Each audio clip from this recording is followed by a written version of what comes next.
Hello guys, તો કેમ છો? તો મને આશા છે તમે બધા મજામાં છો. તો પહેલાં ચાલુ કરી દીધો બસમાંથી. તો તમે જોઈ શકો છો બસમાંથી કીધું આઈટીઆઈ મળી ગઈ. તો આઈટીઆઈ આપણે મિત્રો પહોંચી ગયા છીએ. તમે પહેલાં તો જોઈ શકો છો અમારે આઈટીઆઈનું આઈને બધું છે. તો મને આજે થોડુંક તબિયત જેવું સરખું નહોતું, તો મેં કીધું ઘરે જાય. તો ઘરે જતાં જતાં મેં જોયું, ઘરે પહોંચીએ તો ઘરે જતાં પહેલાં તો ફાઇટક અમારે આડું આવે તો ત્યાંથી માલગાડી જતી હતી. તો તમે કોમેન્ટ કરજો ગાઈસ આ કેટલા ડબ્બા હશે એમાં માલગાડીની અંદર. તો પછી હું ઘરે પહોંચી ગયો. ઘરે પહોંચીને કીધું ઘડીક આરામ કરવું. આરામ કરતાં કરતાં વિચાર આવ્યો થોડો કે આરામ કરીને પછી શું કરવું. તો કીધું વિચાર કરતાં કરતાં ઘડીક હું બહાર નીકળી ગયો.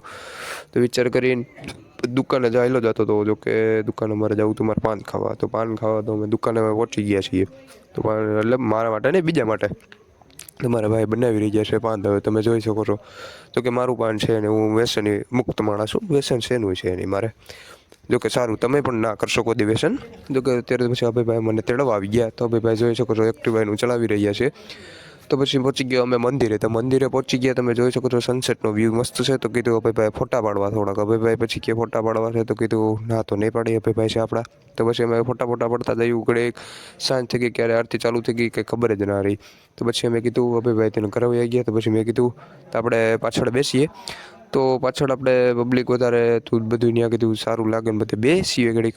તો કીધું કાંઈ વાંધો નહીં. તો પછી કીધું આજનો બ્લોગ મિની અહીંયા જ એન્ડ કરીએ. આવતીકાલે મોટો બ્લોગ આવવાનો છે, તો તમે એમાં જાજો. અને આજે માતા